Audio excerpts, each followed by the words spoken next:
Welcome to the January 20th, 2010 meeting of the Traffic and Transportation Advisory Commission.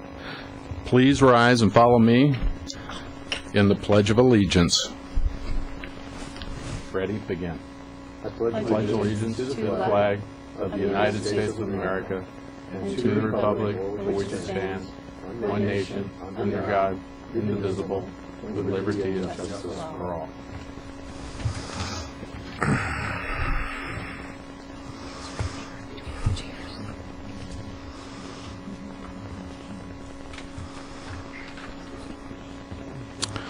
Mrs. Bravo, please call the roll.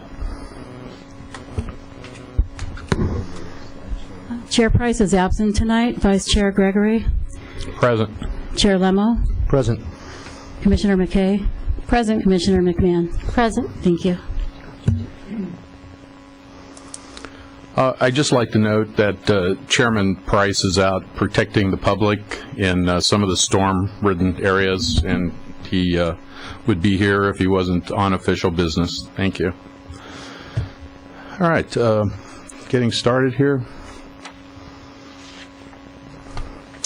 Any person who wishes to speak regarding an item on the agenda or on a subject within the city's jurisdiction during the public comments portion of the agenda must file a public speaker card with the recording secretary before that portion of the agenda is called.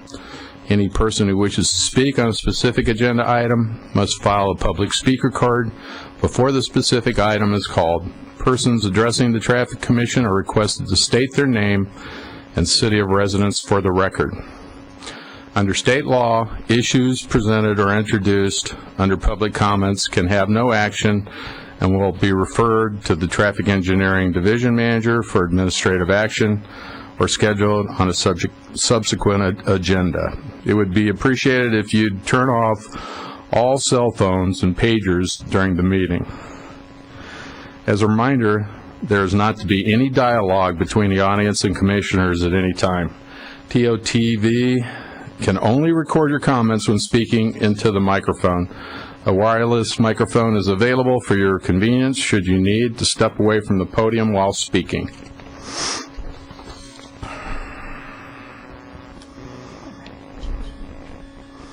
Do we have any public comment?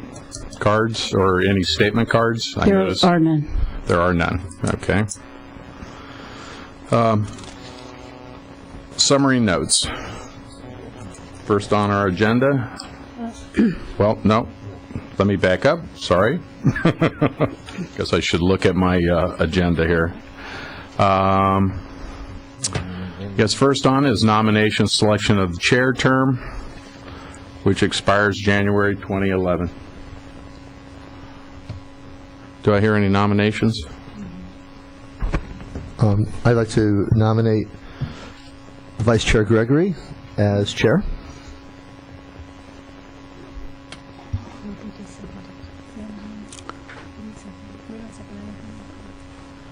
Do we just call for a vote then? Yes.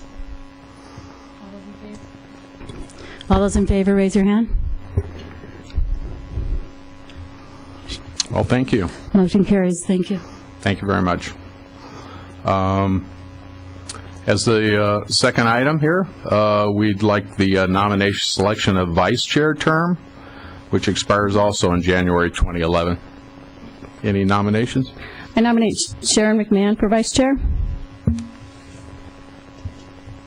Anyone else? All right. Should we vote on that? All those in favor, raise your hand. Motion carries. Congratulations. You too. All right. Okay. 1 second for some house cleaning.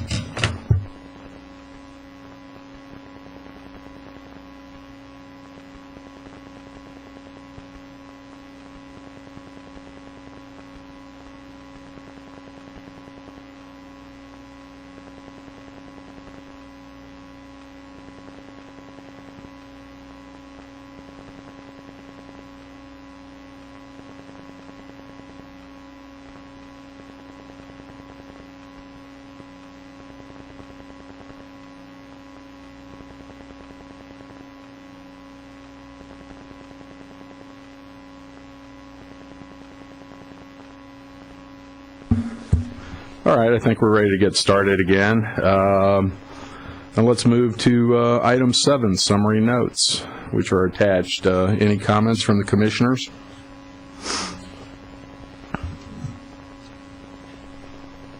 Okay, no comments on summary notes. Then moving on to the engineers' reports. I believe 8A is our first engineering report, and I believe we have a presentation. So, Mr. Halliwell, would you like to take this? Yes, thank you very much. There's a PowerPoint slide presentation which I'm going to go through.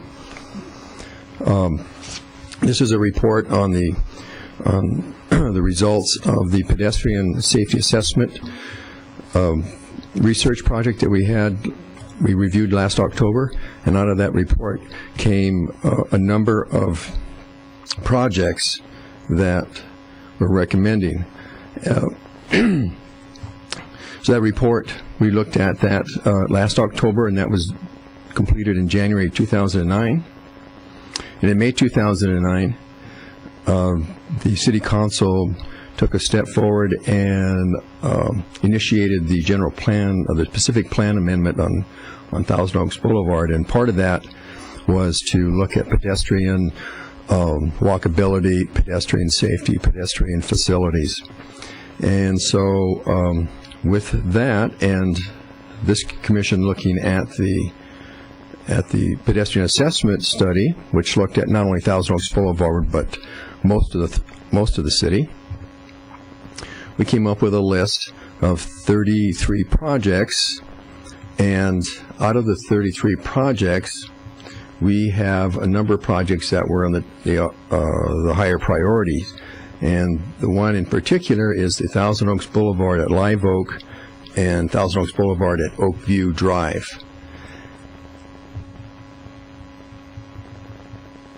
And these are the 10 highest projects. Most of them have already been funded. Some of them are currently under design, preliminary design, and some are being done by others. Now, the Thousand Oaks Boulevard Pedestrian Safety Enhancement Project, which is the #1 project on the list. There are actually two locations for that. One is at Thousand Oaks Boulevard in Live Oak, which is shown on this slide, and the other one is at Thousand Oaks Boulevard in Oakview.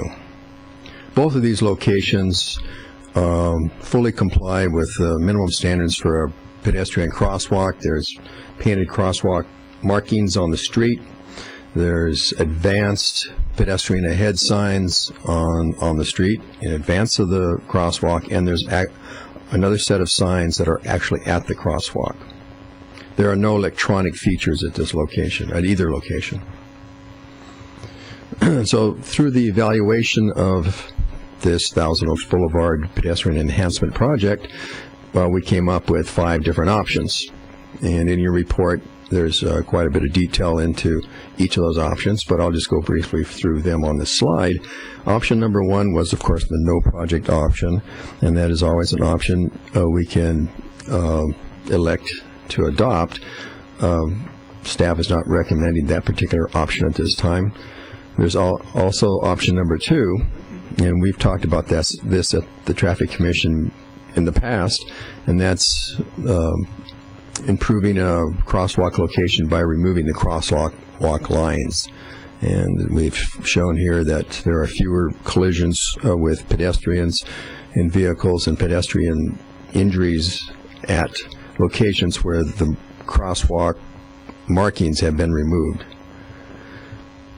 Also, there's option number 3, which is to postpone the project to a later date, and this is essentially to let the Pacific Plan amendment studies and reviews catch up with our project, and they may come up with some ideas that may contradict our project. So that's always a viable option. Option number 4 is to go ahead and construct at this time, or at least during this next year, the recommendations that were in the pedestrian assessment study, which were the full improvements at that location back in October, as we recall. This commission reviewed all those improvements and those recommendations, and essentially, as I mentioned before, we adopted a work program from it. And so option number 4 would be to construct those improvements, which would include, at this particular location, the construction of median refuge areas on Thousand Oaks Boulevard, raised medians, raised bump outs on the corners to shorten the walking distance for pedestrians, and some extensive electronic features like flashing lights and embedded lights in the pavement. And then we get to option number 5, which is to install something in between doing nothing or removing the crosswalk lines and putting in the full improvements at this time. The engineer is recommending option number 5. And the reasons behind that is that option number 5 will provide and enhance the pedestrian safety soon. Option number 5 meets all the state and local standards. It would provide the minimal amount of disruption to the sidewalk and street and travel of the public. There's a low level of impact to the businesses in the area.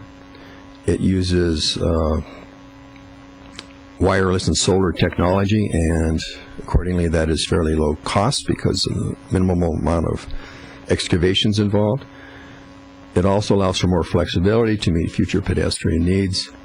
And finally, what makes this attractive is that when the Thousand Oaks Boulevard recommendations, as we anticipate, will come forward and eventually become funded projects, that if these locations have to be altered in any way, this equipment is portable, semi-portable. It's mobile. It'd be minimal amount of involvement with removing it and putting in the newer improvements, and all that equipment can be used at different locations. Or it could stay there and be part of an enhanced project at each of those 2 locations.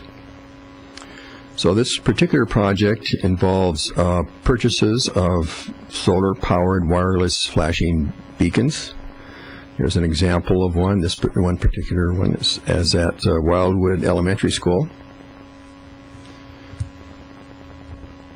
The same pole. This is actually before the signs were installed. So right below the flashing beacon unit, there are pedestrian warning signs and other signs to let motorists know there's pedestrians crossing the street. And there's a push button for the pedestrians to use to give them a sense that, okay, this thing's going to start working. This particular slide, when it was put together in the office today, actually was a video clip, but we can't get it to work right now. So it actually shows you the flashing of the unit at Wildwood, and the unit's right there. And actually, it's what they call in traffic engineering, it's called a stutter flash. It's not just like a constant flashing, but it's sort of like a rapid pulsing flash, and a slight pause, and then a rapid pulsing flash. Oh, this is a very rough sketch of how we envision the three components of each of the crosswalk locations to be signed and striped. Essentially, there's an advanced warning sign system which does not have any lights. It's very common use at most march crosswalk locations at uncontrolled intersections. Then there's a sign that tells the motorist to stop here. It has lights on it. It's a regulatory sign, by the way. It tells the motorist that when these lights are flashing, there's a pedestrian crossing, and you got to stop here. And it's located 30 to 50 feet in front of the actual crosswalk. So the cars are going to be required to stop way ahead of the crosswalk line. And then there's the at the crosswalk pole with the flashing beacon again, and the signs of pedestrian warning signs. And all these units, they all are interconnected wirelessly. So when the pedestrian pushes the button at the crossing location, it activates the other lights. And so we'll be using some new kind of signs. In fact, this is a particular sign that's in the Manual of Uniform Traffic Control Devices. It's a fairly new sign. We don't have any in the city right now, but it's a regulatory sign. It tells motorists just wait for the pedestrians at this location. And at that location, we'll have a flashing beacon, and we'll have some pavement markings, diamond-shaped pavement markings, and some raised pavement markers, which are the reflectors you see on the roads. And we're going to try a new system of marking the crosswalk. It's been used in other communities, usually up in the city of Stockton and other areas in the north. These are called 444s type of crosswalk. They're more visible than the parallel lines that we have out there currently. And so motorists can see these a little bit better as they're approaching. They also include quite a few pavement markers that are reflectorized, and they're right in front of the crosswalk lines, like in here. And so with that, we're recommending option number 5, proceed with the project. And the next step, we're going to be going through a proposal process to get bids and on this equipment and to do the labor.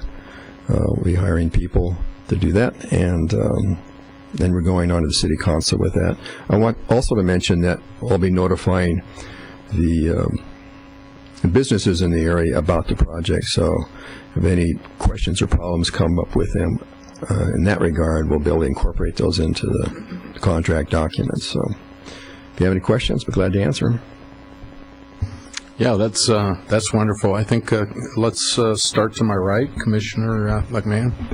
Vice Chair, I should say. Thank you. Sorry about that. Have we sat and observed those crosswalks particularly? Is there a lot of pedestrian crossing there? It's a higher pedestrian area, although the number of pedestrians that need to be there to be considered a lot of pedestrians is about 10 pedestrians per hour, and we don't have that there. In fact, there's very few locations in town where we have 10 pedestrians per hour, except if it's near a school or something. We need to work on that. We need more pedestrians, right? Well, Do you know where they're walking to? I know it is, there's a tire store, usually people would take a car to the tire store in that one corner. Is there any one location that they would be walking to? Well, Live Oak and Oakview Drive are in between Canal School Road signal and the Skyline Drive signal, and just about halfway through. And it's really too far for someone to walk to the signal. So if they're walking along, they're going to cross the street, and they happen to be halfway in between those two signals, which, by the way, are the safest place for them to cross, they're going to cross in here. So that's why this is here. It was here for that reason before, and when we reviewed this during the pedestrian assessment study, we said, well, there has to be something here. It needs to be a traffic signal or some kind of enhancement so that the pedestrians are more visible. Traffic signal is probably too much because it doesn't meet any reason to have a traffic signal. But enhancing the visibility for pedestrians by using electronics and lights is probably the better way to go.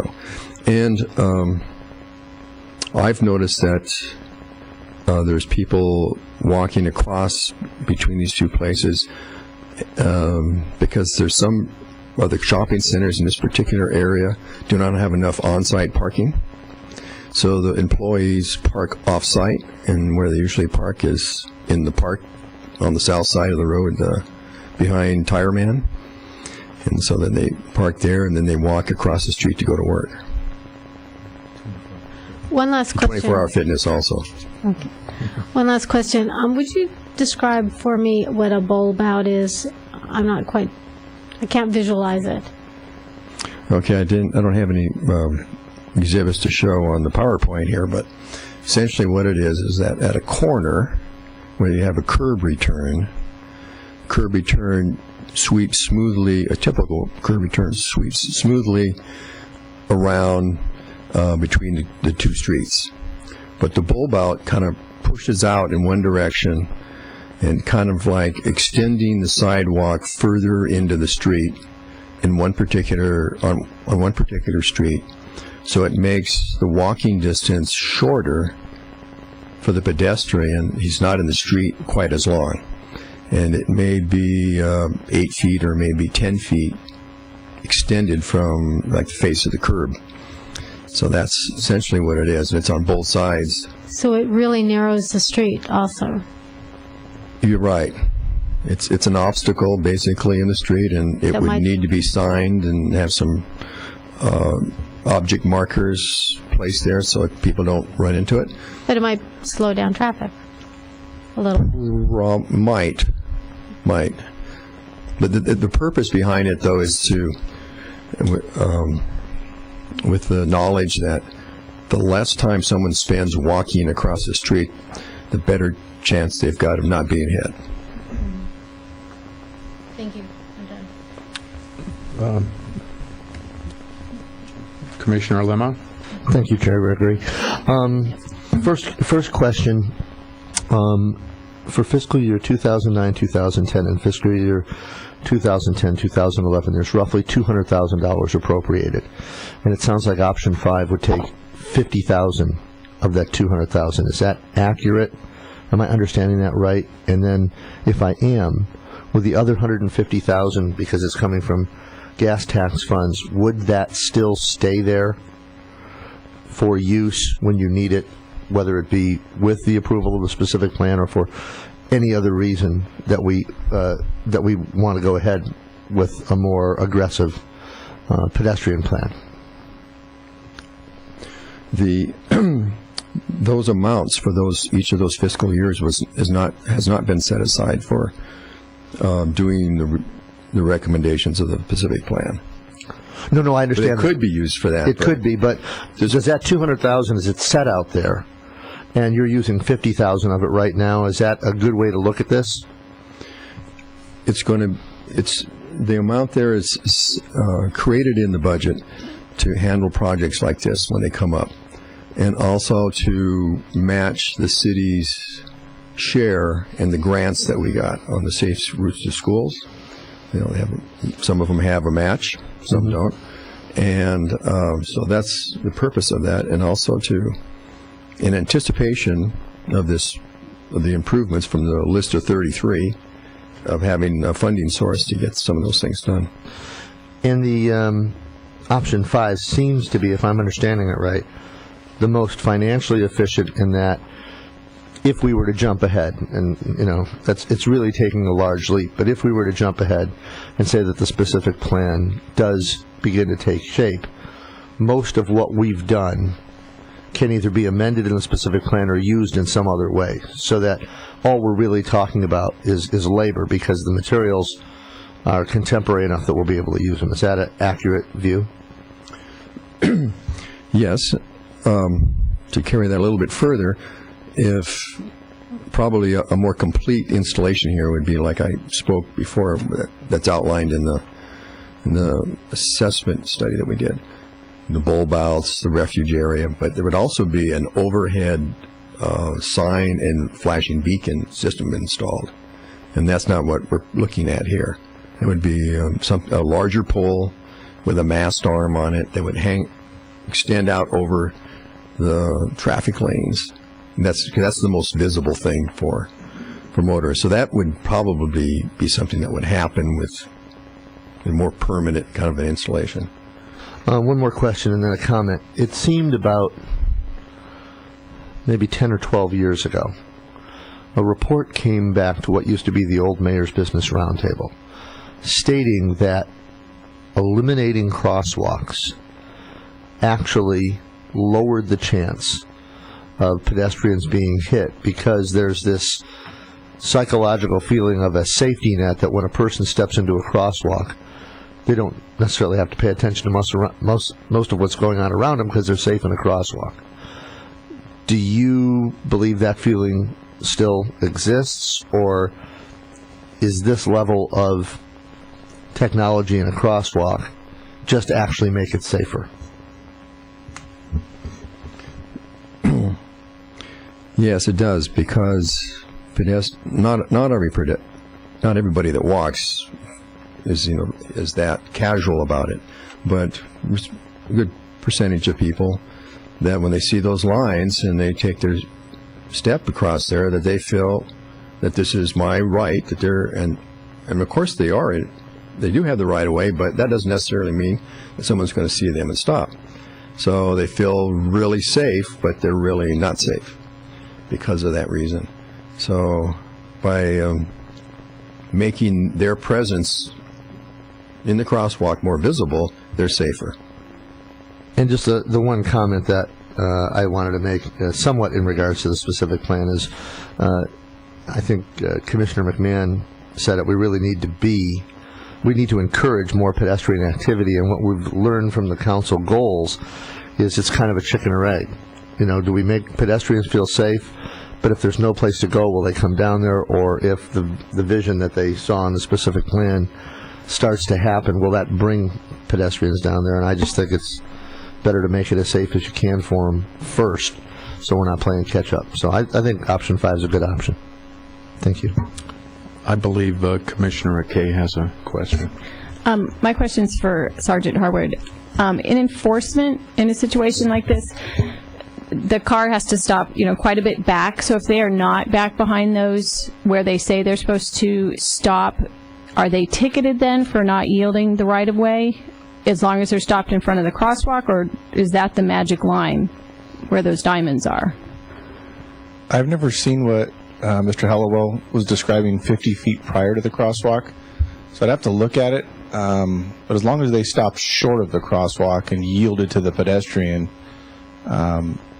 they would be conforming with the law. So I wouldn't see that you would want to cite them in that situation. Okay. And then my second question, also to you, is in yielding to a pedestrian on Thousand Oaks Boulevard like this, and assuming we put in these flashing lights, does the person have to wait until the pedestrian is all the way on the other curb before they can proceed, or do they just have to wait until they've passed to the other side, the traffic going the other direction?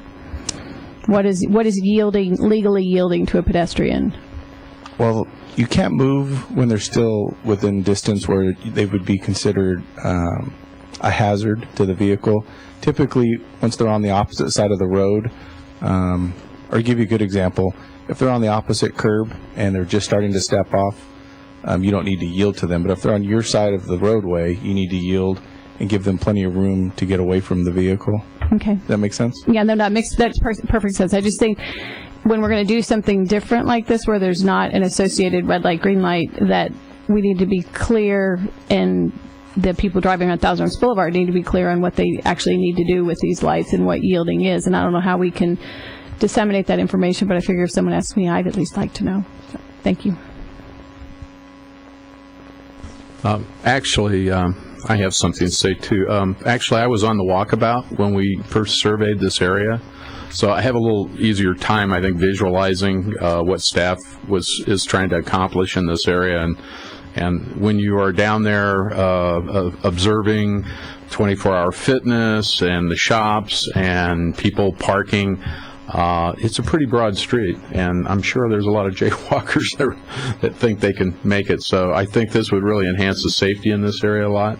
I'd also like to say this is almost kind of my wish list when it comes to trying some of the newer technologies and finding out. And I think this could be a great test to see if all these new methods will yield the results that we would like. And even if they are less than the permanent solution in this location, as said, this equipment is portable, and so we could find something more effective use of it maybe in another location. So I see no downside to this. So I like it. Any more questions of staff? I do not see any public. So I'm assuming I do not have to read the card, but we don't have any statement cards or written cards or anything. All right. No.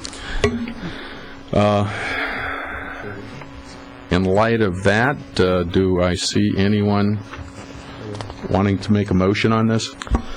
I'd like to move staff's recommendation.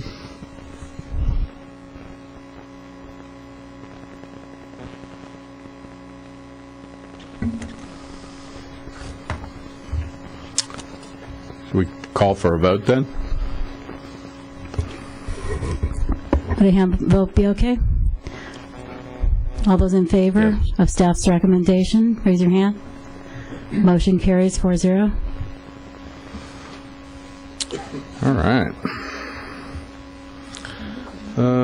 Then on next agenda item, that would be 8B, North Park Scenic Park 1-year evaluation, and I believe Mr. Halliwell has a presentation on. Mr. Mashika does. Yes, thank you, Chair Gregory. This is a 1-year status report for North Park Street, Scenic Park Street, and we also have a PowerPoint presentation for you tonight with some slides and data that we've collected for this residential street. There's no recommended action tonight, just a status report with new data that we've collected over the last year, since this item, as you may recall, was previously heard in March of 2008. This slide shows the layout of the neighborhood. You see the surrounding streets. You have Arboles, Avenida de los Arboles to the north, Herbs Road to the west, and just off to the south, southwest is Los Cerritos Middle School. And you'll notice how North Park, Scenic Park Street has like a L-shaped configuration, and it's a very convenient direct route or shortcut for people who come on Arboles, who are basically east of Arboles or east of Parkview Street and using Avenida de los Arboles. And just to give some background and history, back in March of 2008, the Traffic Commission considered the installation of 2 stop signs at 2 T intersections on the street. One was at North Park Street and Parkview Drive. The second location was at North Park Street, Scenic Park Drive at Willow Park Court. Both locations did not meet the warrants that we follow for the installation of stop signs. The citizens brought this issue to us. Basically, they wanted the stop signs here as traffic calming features. Their main concerns were the speed of traffic, the amount of volume on the roadway, and also the traffic generated by Los Cerritos Middle School that uses this street during the school arrival and dismissal periods. Instead, that evening, the Commission recommended to other traffic calming features that we typically recommend for streets that don't meet criteria for like speed humps. We recommended additional police speed enforcement, use of the mobile radar trailer, and also working with the school to advise parents who use this street of the residents' concerns of speed and volume. We were also requested to collect new traffic data on this roadway 1 year after the meeting to see if there were any significant changes to road conditions in terms of volume, speed, and also the amount of school traffic using the roadway. And basically that's what our staff report has. Before you, we have new 24-hour traffic volume data. We have speed measurements, license plate surveys. We performed 2 of them to determine how much school traffic is on this roadway, and all that data is summarized in your staff report. In terms of the new traffic counts, data was collected in March of last year, and we found that the data is, or the traffic is now a little over 1,200 vehicles per day. It was previously a little over 1,400 vehicles per day in 2007, and this represents a 15% reduction in daily traffic. The 85th percentile speed on the street was measured to be 34 miles an hour, which is down 1 mile an hour since May of 2007. This 85th percentile speed is pretty typical of most residential streets. You've probably seen this number around 34, 35 miles an hour typically whenever we reviewed streets for speed hump installations. And this slide covers what we did in terms of new surveys, license plate surveys, since the residents considered the school traffic as shortcut traffic through their neighborhood. We performed 2 license plate surveys. One was in April of 2009, and we repeated that procedure again in September 2009, shortly after this new school year began. During those surveys, we found that 30 to 58% of total traffic on North Park Scenic Park Street is comprised of school traffic. Compared to February of 2008, when we first reviewed this issue, when the concern was for stop signs, the school traffic was 28 to 34%. It's slightly higher in some of the periods, but more or less about the same. And also what we notice that, like in most school zones, the heaviest flow of traffic is about 20 minutes in the morning, and then a heavy flow again 20 minutes in the afternoon dismissal period. We also took a look at collisions since our March meeting. Over a 21-month period, there was 1 collision that was reported to the police department. It was a single vehicle collision. Vehicle made an unsafe turn and struck an object. The time was almost midnight, 11:45 at night, obviously not during a school time, and it was something that we didn't feel was correctable with traffic engineering measures.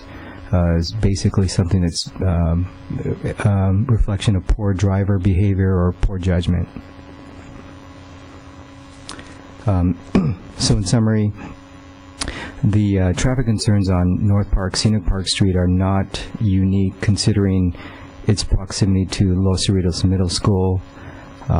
It's reasonable to expect school traffic on this street when congestion levels get heavy and delays increase on the nearby streets, Arboles and Herbs Road, as well as Avenida de los Arboles, Avenida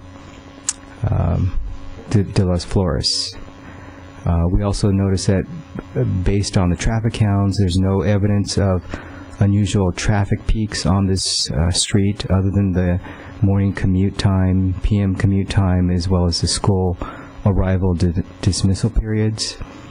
Also, traffic volume on the street is down 15% since it was previously presented to Traffic Commission back in 2008. And we also have not received any new citizen concerns from the street since it was previously heard. Therefore, we do not recommend any additional traffic control measures at this time. And with that, I'll be glad to answer any questions.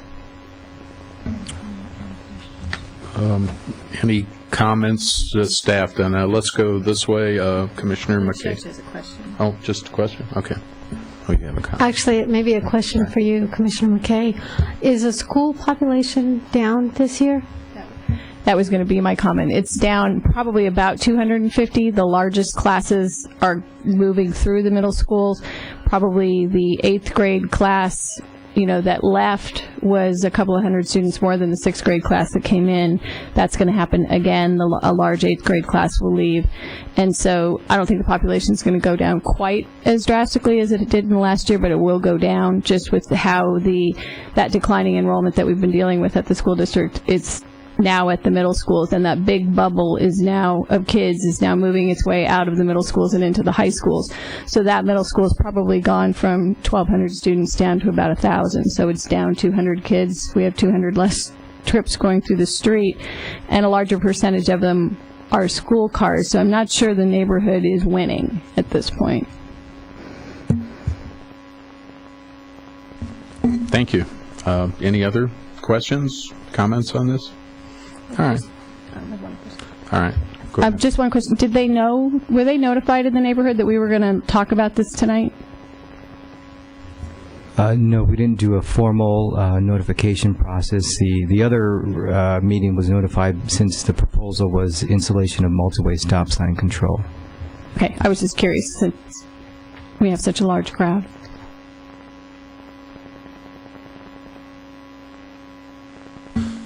Okay, then moving down the agenda, status report, prior Traffic Commission recommendations, we have none. Moving to 10, which is referrals from the Traffic Commission meeting. I see a couple referrals. Does staff have some enlightenment on these, or should I just do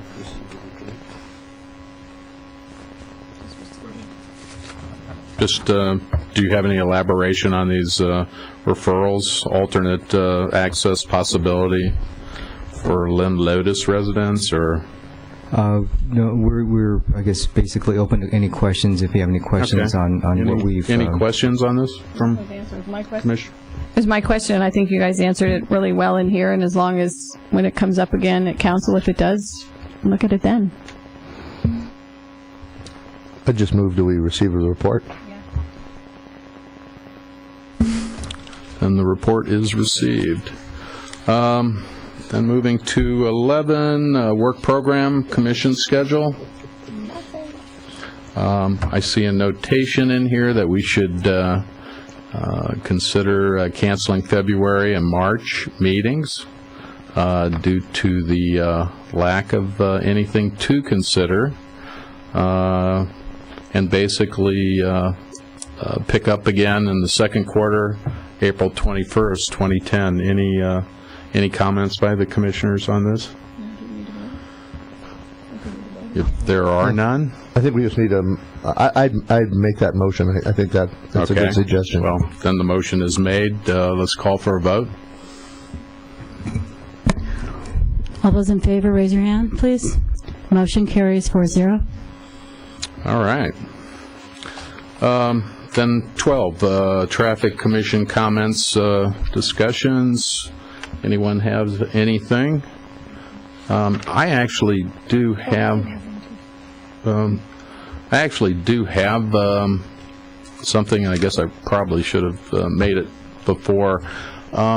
It has come to my attention, Lynn and Gainsborough, and that lit intersection. And there's been some, fairly serious accidents over, let's say the last 3 to 4 months there. I'm not sure they've been avoidable. I know one instance was simply someone running the red light and crashing into someone, but another one, are we monitoring the collision history to make sure something hasn't changed that might be causing a higher incident, or are these just kind of random, occurrences? Sergeant, could you answer that, or or maybe you have some statistics you could share? It can wait until April. Yeah, I don't have any statistics with me, but I do remember a couple of the accidents, and one was a red light violation, which, unfortunately, I don't know if we would have had an officer there or enforcement wouldn't have changed that situation. I believe one was a hit and run. It was a sideswipe traffic accident. I don't recall the other two that you're speaking of. But right now, we don't see it as a major problem in the city. We haven't had any serious injuries out of any of the collisions in that intersection. Lynn Road does present problems all along that stretch through there at all the major intersections.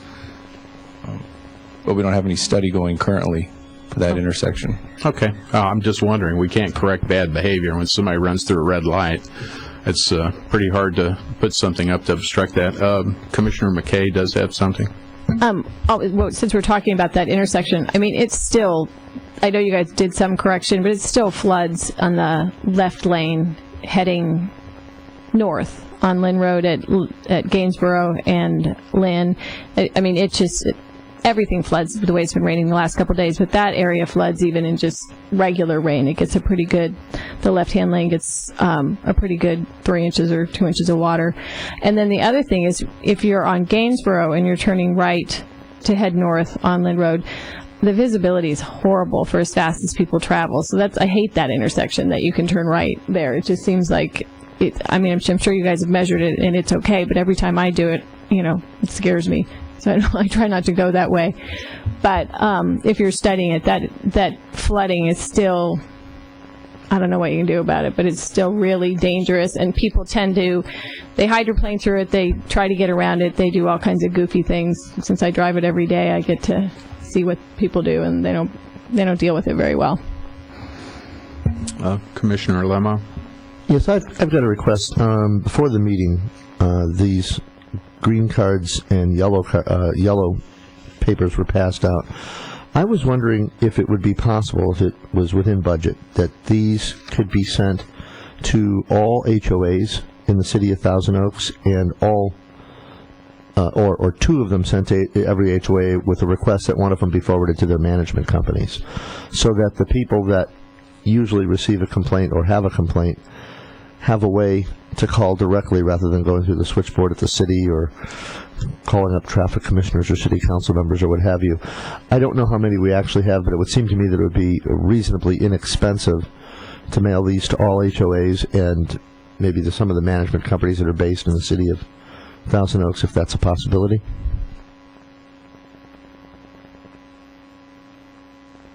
Thank you. Okay. Then let's see. Let's just move on to. Well, no.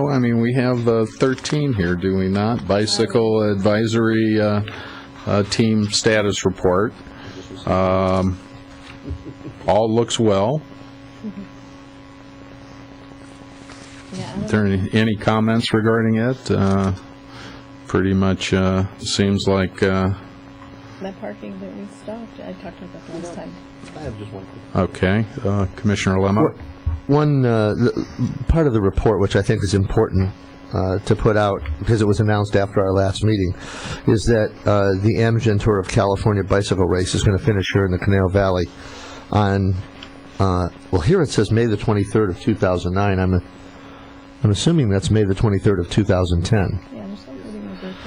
Okay, and that's a pretty big thing for our city to have that end here. So it's just good to get that, start now to get the word out, and maybe we'll have our bicycle advisory team make an announcement about it at our April meeting as well. That's it. Thank you. All right. Well, that said, hey, this was a great meeting. Thank you for everything. Thanks for everybody for watching us. The next, let's see, Traffic Commission, Advisory Commission is now adjourned until 7:30 p.m. on April 21st, 2010. It will be held in the boardroom of the Civic Arts Plaza. Good night, and thank you to everyone.